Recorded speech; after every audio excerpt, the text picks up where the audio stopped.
the teaching that Jesus imparts to us in the Gospel of the day is very clear. He seems to say that it is tragedy when fixations miss the matter of the heart. It is tragedy when style is substituted for substance. It is tragedy, my sister and brother, when the container is mistaken for the real contents. Welcome to the Gospel of the day. There is a discussion. It turns into a debate and ends in a disagreement between the Pharisees and scribes and Jesus. This is the bone of contention. The Pharisees, on the one hand, believe that the meticulous observance of the external laws and commandments and precepts paves the way for holiness. On the other hand, Jesus would say that holiness has less to do with externals and more to do with the internal. It has less to do with following the rules and more to adhering to the spirit of the law, which is love.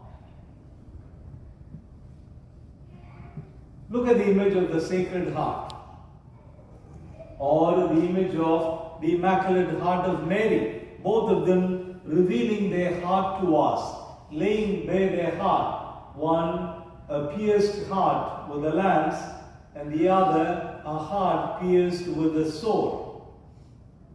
And what are they telling us? But just this: whatever I did, my heart was in it. That is what Jesus is trying to tell us. Is your heart in what you do? As you observe and obey the various rules and regulations, laws and legislations, precepts and norms, guidelines and directives, is your heart in it? Let me be direct with it. In a nutshell, this is what Jesus says. Holiness, or true religion, or faith, has more to do with the heart than with the external observance of the law. Not that the laws are unimportant, that they can be disobeyed. No. Laws are a means to an end there. Laws set the stage for love. Thomas Merton once said, the real holiness of a person can be seen in the way they talk, in the way they walk, and in the way they carry their hands. And Jesus seems to mean the same thing. And that is why he would say, when you call your brother a fool, you are in danger of being condemned to hell. When you refer to someone as good for nothing, you are going to be subject to eternal punishment, Jesus would say. Meaning, is our heart in what we say? There is a verse that I want to comment on. And it goes like this.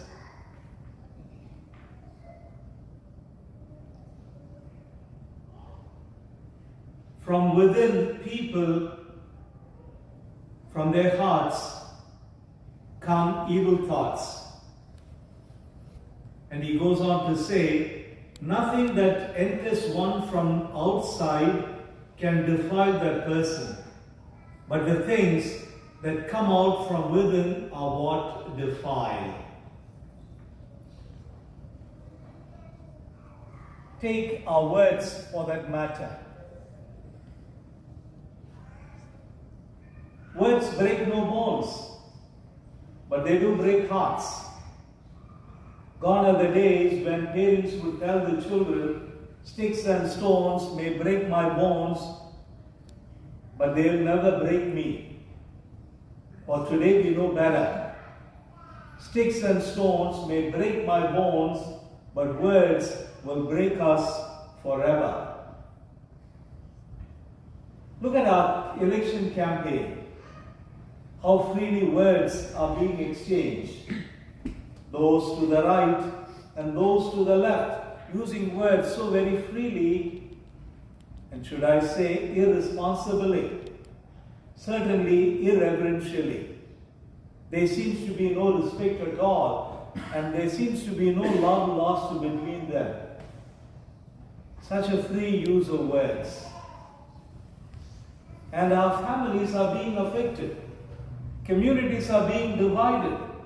Circle of friends are being broken precisely because of words spoken somewhere. When they are discussed, when they are commented upon, relationships are strained. It's about time that we realize that what we say matters, because words come from our heart and they defile or cleanse us. Words unite or words untie or divide. Words break bones and hearts. Words can also build up and build bridges. And so I ask you, as the gospel asks us, are we mindful that words come from the depth of our heart, that they make known to others and to ourselves what lies buried in our heart? When you throw a word at someone, you are actually being very autobiographical. What do I mean? When you say something about the other, you are in fact saying something about yourself. And that is why we need to be mindful of what we say, because words may not break bones, but they do break hearts. And in our society, in our cultural setting, because of the political scenario today, words are being used in a very destructive way, in a way that break up and uproot rather than build up and provide what is needed. To go back to what Thomas Merton would say, you can detect holiness by the way people talk, by the way people walk, and by the way they use their hands. And what Jesus tells us is that when you obey the commandments of God, it reveals whether you have had a change of heart, a transformation of your heart, which should be grounded in love, and which, as St. James would say, should be manifested and made known in the words and works that we engage in. And so I ask you, how do you talk? How do you walk? And how do you use your hands? Meaning, do you reach out or do you withdraw? Do you welcome or do you reject? Do you receive people or do you regulate people? In one word or one line, in a nutshell, this is the bottom line of the gospel of the day. That our holiness is seen in the way we talk, in the way we walk, in the way we use our hands to worship God and to lift up people. And so I ask you, how do you choose to use your words? How do you decide to walk with people? And how do you put your hands to lift up people and to worship God?